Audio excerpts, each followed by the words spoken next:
તો જય માતાજી મિત્રો, આજના વિડીયોની આપણે શરૂઆત કરીએ, જેની અંદર વ્યક્તિગત આવાસ યોજના અંતર્ગત જે આદિવાસી ભાઈઓને લાભ મળતો હોય છે કાચા મકાનમાંથી પાકું મકાન બનાવવા માટે, જેની અંદર કયા કયા ડોક્યુમેન્ટ જોઈએ અને શું પ્રોસેસ હોય છે અને અરજી કયો કરવાની હોય છે, એના વિશે આજના વિડીયોની અંદર આપણે માહિતી મેળવીશું. તો આદિજાતિ કુટુંબના સર્વાંગી વિકાસ માટેની જુદી જુદી યોજનાઓનો અમલ આદિજાતિ વિકાસ વિભાગ દ્વારા કરવામાં આવે છે.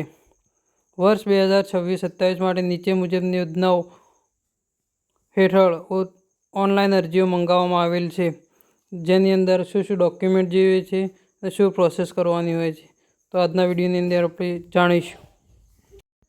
તો મિત્રો, આ યોજનાનું નામ છે વ્યક્તિગત ધોરણે આવાસ. તો અગત્યની અરજી કરવાની છેલ્લી તારીખ લંબાવવામાં આવી છે. મૂળ સમયગાળો હતો તારીખ 22/6/2026 થી 21/7/2026, પણ નવી તારીખમાં સુધારો કરીને છેલ્લી તારીખ 10/8/2026 કરવામાં આવી છે. તો મિત્રો, આ યોજના માટે થોડા નિયમો અને શરતો પણ રાખવામાં આવેલી છે. અનુસૂચિત જનજાતિ એસટી કુટુંબો માટે જ આ લાભ મળવાપાત્ર છે. પોતાના કાચા મકાન કે પ્લોટ ઉપર જ મકાન બનાવવા રહે છે અને જેમાં આવક મર્યાદાના નિયમ મુજબ રાખવામાં આવેલી છે. તો હવે જોઈશું ડોક્યુમેન્ટ કે શું શું ડોક્યુમેન્ટ જોઈએ છે. તો સર્વપ્રથમ તો આધાર કાર્ડ, ચૂંટણી કાર્ડ, રેશન કાર્ડ, આવકનો દાખલો જે તમારે પંચાયતમાંથી કઢાવવાનો રહેશે, જાતિનો દાખલો જે તમારે મામલતદાર કચેરીમાંથી કઢાવવાનો રહેશે, અને આકારણી અને ઘરવેરાની પાવતી, અને તલાટીનું ચતુર્થ દિશાનું પ્રમાણપત્ર જે પણ તમારે તલાટી કમ મંત્રી પાસેથી મેળવવાનું રહેશે. બાંધકામ રજા ચિઠ્ઠી જે તમારે સરપંચશ્રી પાસેથી લેવાની રહેશે, જેમાં ફરજિયાતપણે ઠરાવ નંબર લખવાનો રહેશે. એકરારનામું જે અંદર ઓનલાઈન કરશો અરજી ત્યારે નીકળે છે, અને પ્રમાણપત્ર કોઈ લાભ મળેલ નથી જે તમારે ટીડીઓ સાહેબ જોડેથી અથવા તાલુકા વિકાસ અધિકારી પાસેથી લેવાનું રહેશે. અને જે બાદ આવે છે 11 નંબરમાં લોકેશનવાળો ફોટો. તો લોકેશનવાળો ફોટો જે જગ્યાએ તમારે મકાન બનાવવાનું હોય તે જગ્યાનો લોકેશનવાળો ફોટો ફરજિયાત અપલોડ કરવો જરૂરી છે. જે બાદ તમારે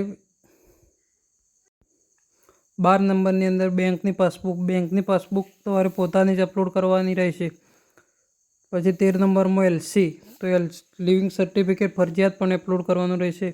અને 14 નંબરમાં આવે છેલ્લે મોબાઈલ નંબર જે તમારે પોતાનું નાખવાનો રહેશે.